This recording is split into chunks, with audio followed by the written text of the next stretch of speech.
This episode contains content on food and eating that may be sensitive to some listeners. The Adulting with ADHD podcast is not a substitute for medical advice. Please see a medical professional if you think you have ADHD or have ADHD and need additional assistance. For podcast archives, please visit patreon.com/adultingwithadhd.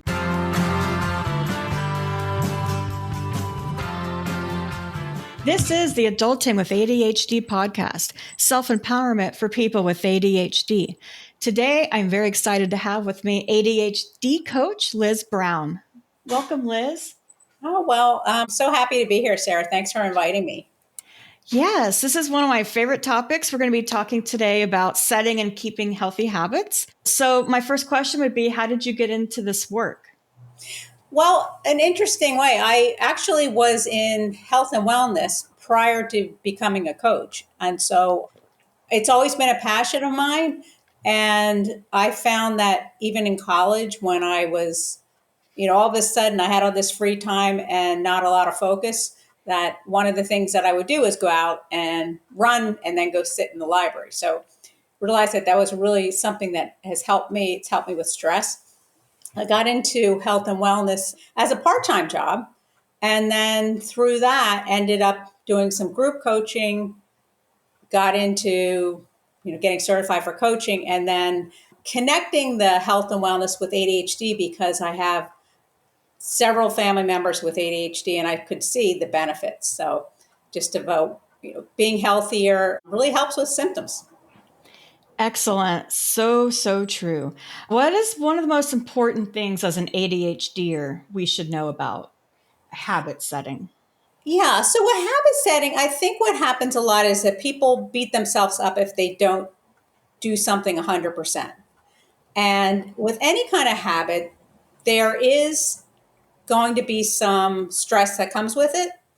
And it's not going to be a linear growth. And so just understanding that you don't need to be 100% consistent. You just need to try a little bit each time, see how it goes, reevaluate, and make sure that you can make it fun and not do something that is going to be a torture for you, because then you'll never keep it up.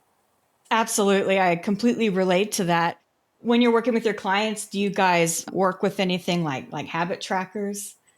Habit trackers, yeah, they can be great. People use different kinds of habit trackers. I mean, anything from, some people love their Fitbit, Apple Watch, for exercise. Other people will do kind of mindfulness on different apps. And then there's the habit trackers that can help with other things, like everything from drinking more water every day to alarms to go to bed on time.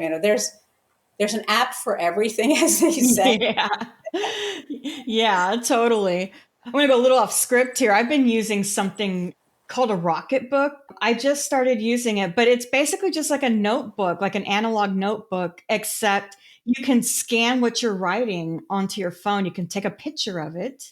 And I just started it like 2 days ago because I'm obsessed with habit tracking. Yeah. Like I'll think I'm doing really great. Like this week, I'm really nailing it. And I always shoot for like 80%. And I just counted up my score this week and it was like 67 because, it's illuminating. That's great. That's great. And actually, one of the statistics with ADHD is that 60% is considered consistent. Wow. That's mind blowing. So Yeah. I'm killing it. Wow. That's amazing. Your tracking is helping. It is helping. Yeah. And I had this crazy epiphany that I felt like I was going 100% because I was putting 100% into everything else around me. And so I thought, I'm killing it. No, I was killing it for everyone else, not for me. So that was pretty awesome. Yeah. Well, it's great that that's working for you now. Yeah. So aside from people trying too hard and thinking all or nothing, are there any other areas where you see your clients really getting stuck or any patterns that are typical? Yeah. So there are some things that are typical. One is, and this can be ADHD and neurotypical as well, is taking on too much at once.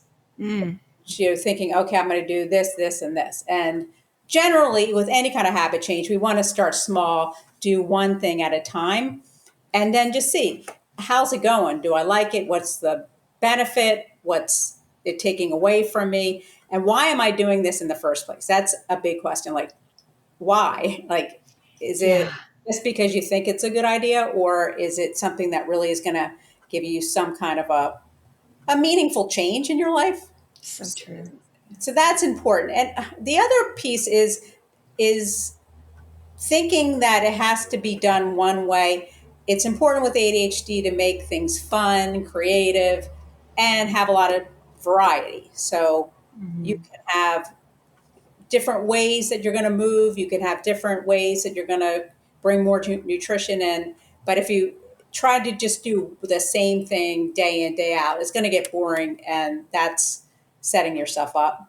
Another area is that it's important to get support, reach out for help, get a friend to do it with you, join a class, maybe then that could be a class in exercise. It can be, better sleep. It can be mindfulness, all the different areas of nutrition. Take a, healthy eating course, because that'll stimulate the novelty.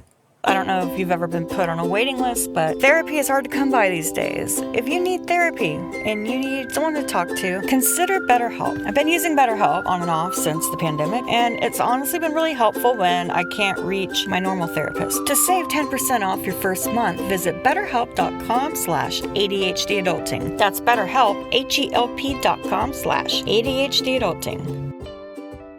I definitely relate to that a lot. I've been working with a nutrition coach, and it's the first time I've worked with someone who really understands ADHD. And not surprisingly, it's the first time I'm making progress. So just to reinforce your point that you really do have to understand the way your mind works for all this stuff to happen. You do. And there's such tremendous benefits for the ADHD brain when the proper nutrition goes in. I've even seen clients who will say, wow, I didn't have my fish oil today, and I could really tell the difference. So some people can get very aware of just even subtle things like that. Anything we can do to improve brain health is going to help. Awesome. Well, my next question was, something that helps a lot of your clients, and you just listed a whole ton of them: finding a support system, habit tracking. Also taking the pressure off of themselves and setting Mm-hmm. those unrealistic expectations. There's such a concern that if it doesn't work, it's a failure, that we really have to say, hey, wait a minute, this isn't an experiment. Some of the things that I think work really well for people is to make any of these things a game, or to make them a challenge, or to sign up for a challenge, like a 30-day to better eating, or 30 days to doing yoga. Any of those things where it's like a group and they can kind of get into it. But with the knowledge that if you miss a day, you're not done. Like it's not all or nothing. There's no perfect. Everything is anything you do is more than what you were doing. And so just to Yeah. keep it going, make it fun, and to define these things in a more positive way for yourself. So if you don't like the word exercise, use movement or whatever. If you don't like mindfulness, use, relaxing, whatever that right word is for you. Awesome. And for my last question, I wanted to talk to you a little bit about what you're up to these days and where listeners can find you. Did I see that you're going to be speaking at the ADHD conference? Yes, I'm excited that it's back in person this year, and Yay! yeah, I know it's exciting. And there's going to also be the virtual option as well. But yeah, I can't wait, and it's going to be great. I'm going to be speaking with one of my teachers, Alan Graham. I was trained with Alan, and we're going to be doing a breakout session on how to create healthy habits, and actually people will walk away with a wellness plan. We'll talk about why it's important, and then how to have fun with it more than anything. Awesome. Well, I hope I catch you there. That'll be my first year to be there in person. So Oh, that's that's awesome. I'm glad you're going to be there. I actually, this is my third, I believe, but I'm really excited. There's nothing better than getting together with, as they say, the tribe and being able to share just so much together. absolutely. So if listeners want to keep up with you and see what you're up to, where can they find you online? Yeah, so my website is Be Well Life Coaching. And I also have a couple of Facebook pages, but I started one for just ADHD, which is Be Well with ADHD. So BEWELL with ADHD. I'm really excited to get that moving more than I have in the past because there's just so much great information to share. Awesome. Yeah. Great. Awesome. Did I cover everything? Did you have anything else you wanted to throw in there?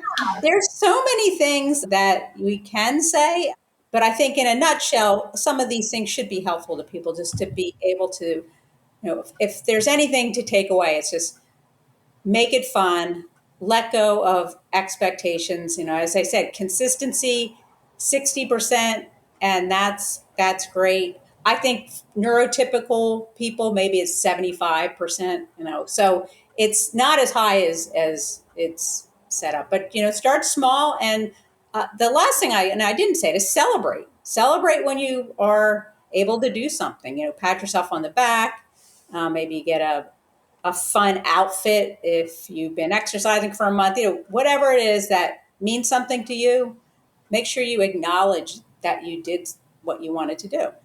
Bath and Body Works. That's my thing. There you go. There you go.